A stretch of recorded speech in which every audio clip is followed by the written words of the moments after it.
my full-time daddy while I'm gone.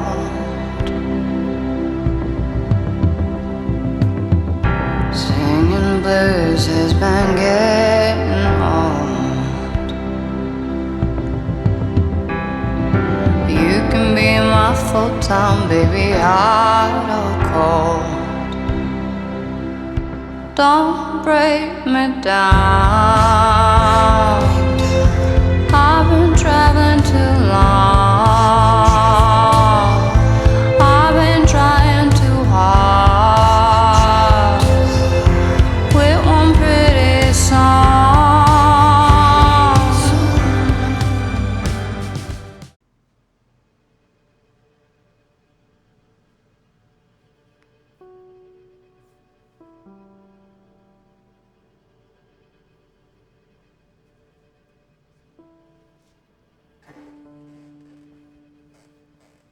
Hi, my name is Jack, and really my interest in the Rock-afire Explosion started when I was 11. I think it was November of 2014. Five Nights at Freddy's had just come out. I didn't know what it was, but I was on YouTube one day, and I kept getting recommended this video from Markiplier of him playing it. And I kept getting recommended this video, and I didn't want to feed into YouTube's algorithm, so I kept just, swiping it away, and I didn't want to watch it. And then after a couple days, I finally clicked on the link and watched Markiplier play Five Nights at Freddy's for the first time. And I didn't grow up going to Chuck E. Cheese or Showbiz Pizza or really knowing what animatronics were. And so I was watching him play this game, and it was animatronics was a completely new concept to me. So I was quite intrigued by that. And so I researched what inspired Five Nights at Freddy's, and I found out obviously about Chuck E. Cheese, about Showbiz Pizza Place, and then I found out about the Rock-afire Explosion. I saw a lot of animatronics in my research, as I said previously, Chuck E. Cheese and, these other animatronics. And I thought they were kind of cringeworthy, kind of just not very entertaining. I just thought they were kind of creepy. It kind of made sense how Scott came up with Five Nights at Freddy's. But when I saw a video of the Rock-afire Explosion, I was taken aback by it. I had never listened to the Beatles before, or the Monkees, or, Pink Floyd, or any of these early, 60s, 70s rock bands. And so hearing that music for the first time and seeing these really articulate and well-programmed, well-choreographed animatronics was really interesting to me. So the Rock-afire Explosion really took me aback. It was the only thing really in the animatronic world that I was impressed by, but I was very impressed by it. And so that's really how my interest started in the Rock-afire, was just with that one Markiplier video.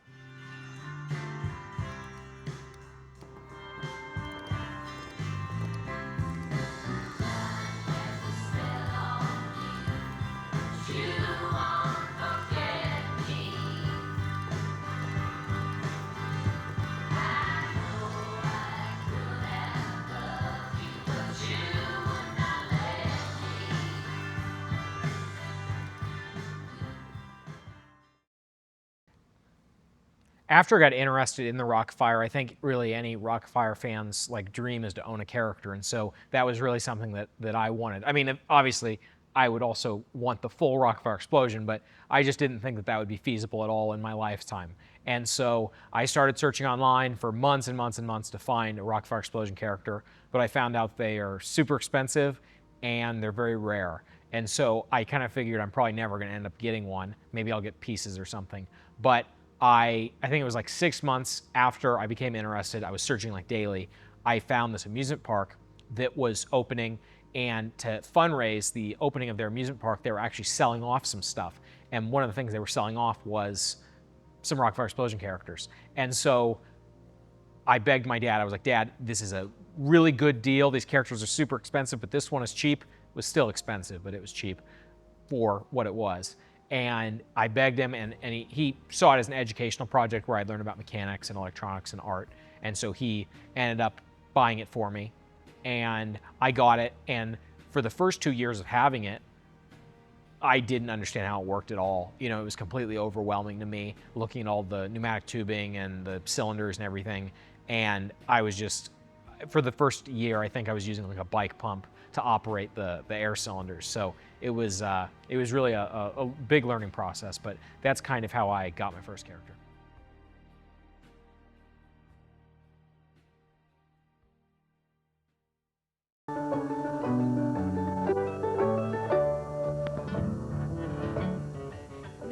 people in this world who just don't seem to fit into standard categories. Well, some people say I'm a puppeteer.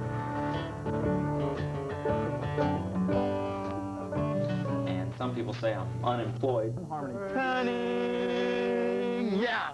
I mean, really what I am is an inventor. Okay, where's my hammer? I'll fix it. But none of those labels seem to fit Aaron Fechter. But before that, my dad had actually surprised me with a tour to Aaron Fechter's warehouse in Orlando, Florida. And Aaron Fechter is the creator of the Rock-afire Explosion. He's an inventor, he's a creative genius. And my dad surprised me with this tour in Orlando. It was going to be a 2-hour tour. It ended up being 7 hours of just me being in Aaron's warehouse, talking to him, getting to know him. And it was just so inspiring. It was so inspiring to get to meet Aaron, the guy who actually created all this stuff, and see the Rock-afire Explosion in person.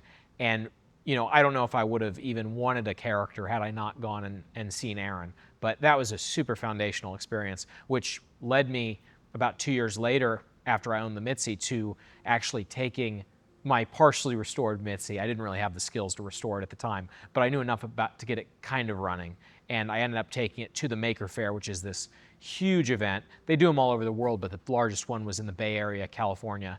And so I got to take my Mitzi there and present her. And the Maker Faire is just this event where kind of creative people and people interested in kind of creating things kind of showcase their works. And you've got these booths and people are set up, you know, they're painting, they're doing robotics, they're doing robotics battles, you know, there's kind of all kinds of creative stuff. But took my Mitzi there. It was drawing crowds of people, which shocked me because it wasn't even fully restored. And I actually got interviewed by Adam Savage's Tested, and I won Best in Class for robotics that year. That was 2017.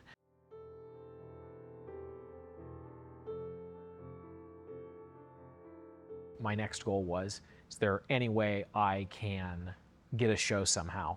And so I found these 4 Rock-afire characters in an antique store in South Africa. I found them online, and how they ended up in South Africa, no one really knows. But they were really cheap, like $300 a piece. And I said to my dad, I said, Dad, if you loan me the money to get these characters, I can get them back to the US, and I can restore them, and I can sell them for way more, and then that can start to fund some of my projects, like eventually, potentially having a full show. And so my dad agreed. He said he was going to charge me interest, and that I had to figure out how to get them back to the US, but I thought that I could do that. I believed that I could figure out how to get them back to the US. And so ended up working with the antique shop and a freight broker in South Africa. Over the course of many months, was able to finally get them over to the US and started restoring them, sold them off, was able to make enough to start buying some more characters, and then restored those, resold those. And then slowly I was actually starting to make money, and, you know, was working towards saving up enough to own a full Rock-afire Explosion. And then in 2019, I just stumbled onto just a crazy opportunity. A friend had sent me an image of a Rock-afire sitting in a storage unit, a full Rock-afire. And that is just so rare to find a full Rock-afire Explosion. Normally people build it up character by character, but I found a full show. And so he had this picture of this Rock-afire sitting in a storage unit, but we had no idea where it was. It could have been in another country. You know, we have no way of knowing where it is. And we didn't know where the photo came from. But after a year of just posting it on Facebook and Facebook groups, one day the guy who actually took the photo commented on my post, and he said, I took that photo and I know where it is, I know the owner. And it was crazy. I ended up negotiating with the owner, took a fair amount of negotiation, and then was able to purchase the show with the money that I had saved up at the time. And then, you know, that show is really in shambles. Went up to Minnesota to pick it up. It was, again, it was a complete show, but no cosmetics. The characters were in pretty bad mechanical condition, so they were going to need a lot of restoration. But from there, I got the show, brought it back to Missouri, and then spent the next 4 years restoring it, setting it up, rebuilding air cylinders, rebuilding valves, doing everything that I could, you know. Then came the building of the stage, which was really a really big part of it. And I started building the stage originally. I built Billy Bob's stage, which is behind me, and then I built the center stage. And then, you know, even though I had to learn all these carpentry skills, I still wasn't quite that skilled of a carpenter. So I was able to save up enough to have my uncle, who is a home builder, I was able to contract him out to help me build the rest of the stage. But That was a big part of it. It was also just building the stage. It took about 2 years, and just of off and on work of me and them, and it really turned out quite amazing. Why do I like the Rock-afire? Well, I think there's a number of different pieces of it. I don't really get too caught up in the whole nostalgia aspect of it. I think that people focus too much on that, you know, that it's this 80s thing, and I know a lot of people are in a kind of the 80s aesthetic, but really that has nothing to do with it for me. It doesn't matter to me that it's old. This could have been made 50 years ago. It could have been made 2 years ago. The reason that the Rock-afire appeals to me is the artistry at every single level and what all those different pieces come together to create. I mean, I think starting with the music, which is the most important part. The animatronics are actually secondary to all of this. The music comes first. When I was 11 and I first watched a video of the Rock-afire Explosion, I heard the Beatles' White Album for the first time. I had never heard the Beatles before. And that video had such a profound effect on me because really, I mean, the animatronics were cool, but the effect was really the music. Aaron put together this amazing team of people, Shalisa Sloan, Rick Bailey, himself, you know, Burt Wilson, all these people that were immensely talented. And so you have the musical aspect of it, this amazing group of people creating this amazing music. And then you have the people that are putting it all together. You have Dave Thomas, who's doing the artwork and sculpting the faces of the characters to make them look how they look on the stage. And you have the people that are working on the sets, you know, having Billy Bob have his gas station and the tree line and just the whole kind of the grandeur of this whole giant stage with all these characters and, you know, and then the lighting, that's a huge aspect of it, you know, especially whenever I'll program new songs, I focus so much attention on that because the lighting is what helps you focus your attention. You know, where do the spotlights go? Where are the lights coming up? You know, and then you combine all these different things together and you end up with this amazing show that's you know, there really is no art form like it. You know, you have these animals that are playing instruments and performing, but they have these amazing voices, and it's just this it's pleasing to look at. You know, it's interesting. There's 100 different things going on at once, but it's the combination of all these things. Animatronics is just one part of it.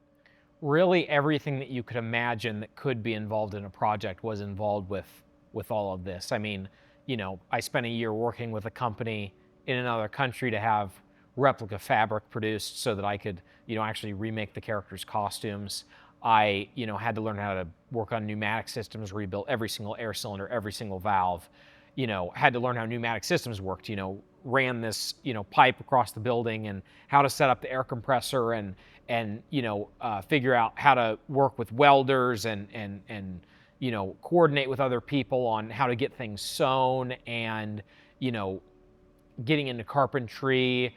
And then, you know, if I, like, for example, want to program a new show, program a new song on this, you know, it's every single individual movement is programmed. I mean, you know, every mouth, every eyelid, you have to program individually. So if I've got a 3-minute song, I've got to listen to that a couple hundred times at minimum to get something together. And it's all, you know, it's all hand placed. You know, every light signal, every spotlight, it's all hand placed. You know, and then coming out here and filming it and getting all the different angles. I really, this medium has been so great for me because it has allowed me to kind of touch every artistic medium. You know, filming, painting, cosmetic creation, you know, carpentry, working with foam, working with companies to get things produced, you know, international business. You know, it's everything. I mean, that's the show.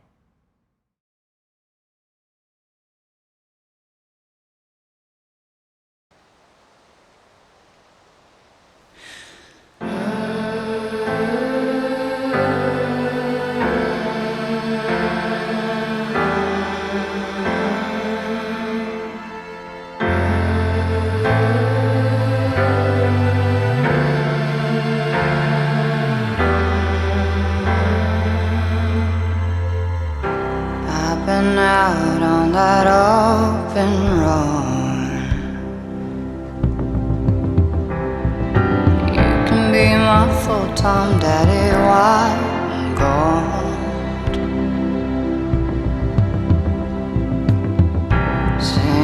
blues has been getting old. You can be my full-time baby, hot or cold. Don't break me down. I've been traveling too long. I've been trying too hard with one pretty song. I hear the birds on the summer breeze. I drive fast, I am alone at midnight. Been trying hard not to get into trouble, but I got a war in my mind, so I just ride, just ride, I just ride, just ride.